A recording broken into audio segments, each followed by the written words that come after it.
दोस्तों, आप देख रहे हैं सच की परछाई न्यूज। अगर आपने हमारे चैनल को सब्सक्राइब नहीं किया है तो हमारे चैनल को सब्सक्राइब कर लें और एक प्यारा सा कमेंट कर हमें अपनी राय जरूर दें। खबर उत्तर प्रदेश के जनपद मुजफ्फरनगर से है, जहां भीम आर्मी चीफ और आजाद समाज पार्टी के राष्ट्रीय अध्यक्ष व सांसद चंद्रशेखर आजाद मुजफ्फरनगर कोर्ट पहुंचे। कोरोना काल में दर्ज केस में वारंट रिकॉल कराया। दिल्ली में वक्फ बोर्ड को लेकर हो रहे मुस्लिम संगठनों के प्रदर्शन का समर्थन किया। कहा, प्रदर्शन में शामिल होने की संभावना है। सीओ अनुज चौधरी पर बोले, सरकार राजनीति का शिकार न बनाए, सरकार बदलते ही उन्हें नजरअंदाज कर दिया जाएगा। उन्होंने मान्यवर काशीराम को भारत रत्न देने और पत्रकारों की सुरक्षा सुनिश्चित करने की मांग की। मैं ये समझता हूँ, कोरोना काल में जो मुकदमे दर्ज हुए हैं वो सारे मुकदमे सुप्रीम कोर्ट के ऑर्डर पे सरकार ने कहा कि हम वापस ले रहे हैं, लेकिन क्योंकि हम लोग वैचारिक तौर पे सरकार से लड़ रहे हैं, केंद्र की सरकार की वैचार के खिलाफ, उनकी गलत नीतियों के खिलाफ और राज्य सरकार की भी गलत नीतियों के खिलाफ, इसलिए हमारे मुकदमे वापस नहीं लिए। तो उसी मुकदमे में यहाँ जो साथी मेरे साथ थे, जबकि ये पूरा फर्जी मुकदमा है, झूठा मुकदमा है, उसमें वारंट हुए, उसी वारंट पे उसको रिकॉल कराने के लिए यहाँ आज आपके बीच आज दिल्ली के जंतर मंतर में जमीयत उलेमा हिंद और जो मुस्लिम पर्सनल लॉ बोर्ड के आह्वान पर एक बड़ा प्रदर्शन चल रहा है वक्फ बिल को लेकर, क्या कहेंगे इसमें? अगर मैं यहाँ आज मेरी तारीख ना होती तो अभी उनके बीच में होता। जब यहाँ से जाऊँगा तो उनके धरने में शामिल होकर अपनी सहमति और अपना समर्थन उनको दूंगा, क्योंकि जिसके हाथ पर डाका पड़ेगा वो अपनी लड़ाई लड़ने का काम करेगा। और जिस तरह से अल्पसंख्यकों के हितों के पे हमले हो रहे हैं, जैनों के, सिखों के, बौद्धिस्टों के, ईसाइयों के, मुसलमानों के, ऐसे समय में उनकी नजर है कि कौन उनके साथ खड़ा होता है और हम हर कमजोर के साथ, जिसको परेशान किया जा रहा है सरकार द्वारा, उसके साथ खड़े। सीओ अनुज चौधरी के बयान पर आपने कहा था कि पश्चिम उत्तर प्रदेश में वो एक अलग अपना प्रतिनिधि बनाना चाहती है, बीजेपी की चाल है। मैं आज स्पष्ट कर रहा हूँ, अनुज हमारे क्षेत्र के नहीं। मैं उनको भी कहना चाहता हूँ कि वो किसी सरकार की राजनीतिक साजिश के शिकार ना हो जाए। वो किसान परिवार से आते हैं। जिस दिन सरकार का मतलब निकल जाएगा, वो दूध में से मक्खी की तरह निकाल के उनको फेंकेंगे और वो जनता की नजरों में वो पार्टी बन जाएंगे। और दूसरी सरकारें जब बदलेंगी तो वो सरकार तो बदल जाएगी। तो नेता जिनके उनसे इस तरह के बयान या इनके बयान को जो इस तरह से जो है बढ़ावा दे रहे हैं, वो तो हट जाएंगे, कुछ तो दूसरे आ जाएंगे। तो वो उनके खिलाफ कोई इस तरह की कार्रवाई ना करें, इसलिए क्योंकि उनके पिता ने भी चिंता जाहिर की है कि उनको कोई नुकसान हो सकता है।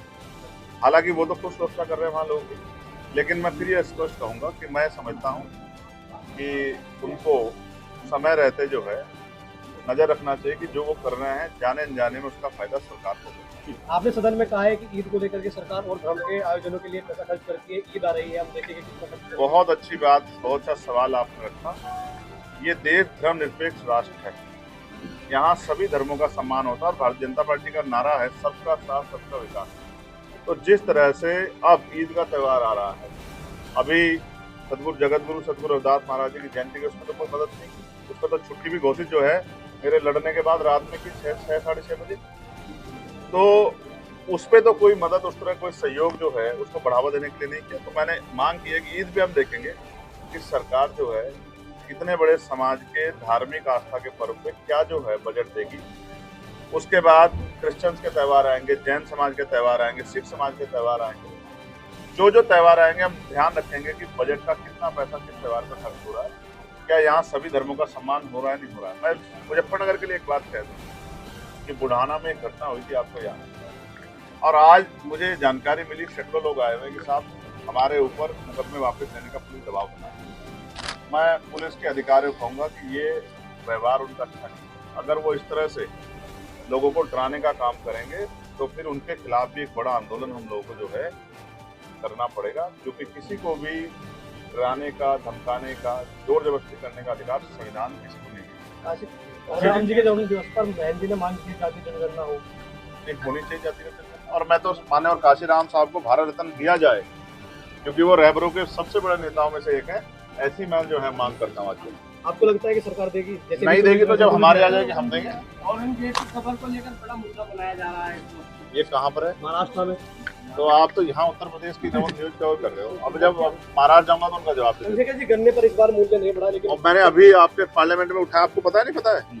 मैंने बिजली का बिल माफ किया जाए, खाद जो है उस पर जो है सब्सिडी और बढ़ाई जाए, यूरिया में के उसमें जो यूरिया का वितरण है उसमें पारदर्शिता हो, सबको मिले, और गन्ने के मूल्य में वृद्धि और 14 दिन के अंदर मिले, और किसानों को जो है जो 6,000 रुपए सम्मान निधि मिलती है उसको बढ़ा के 24,000 रुपए की, ये मैंने मांग उठाई है। आखिरी सवाल है, किस तरह की तैयारी चल रही है? तो अभी जिला पंचायत देख लेना, तो आपको पता लग जाएगा। आखिरी सवाल है, बीजेपी के एक विधायक ने कहा है कि मुसलमानों के लिए इलाज के लिए अलग बोर्ड बना दो। जयंत चौधरी ने उसका विरोध करके कहा है कि मोहतरमा इलाज की जरूरत है। अब आप देख लो, जो लोग सरकार में शामिल हैं वो भी गलत चीजों को स्वीकार नहीं कर रहे हैं। तो मेरे जैसा संविधान को मानने वाला व्यक्ति तो यही कहेगा कि ये सरकार में बैठे लोग जिस तरह का प्रयोग कर रहे हैं, मुख्यमंत्री को संज्ञान लेना चाहिए कि उनकी सरकार, उनकी प्रदेश की सरकार प्रदेश को किस ओर ले जाना चाहती है। ऐसे सारे अधिकार सारे, और अगर आपको याद हो उस पत्रकार की मांग पार्लियामेंट, उसकी आवाज मैंने पार्लियामेंट में भी और एक्स के माध्यम से भी उठाई, और मैं आपके माध्यम से कह रहा हूँ कि सरकार को पत्रकारों की सुरक्षा सुनिश्चित करनी चाहिए, और उनको भी, वकीलों को भी और इनको भी जो है कानून बना के इसका लाभ देना चाहिए कि वो जिस धर्म को निभा रहे हैं बाद में उनके रिटायरमेंट के बाद उनका ख्याल रखें। जयंत चौधरी को चाहेंगे 27 के विधानसभा चुनाव में? जब जैन जी इस पर बात करेंगे तब आपको बताऊँ। धन्यवाद।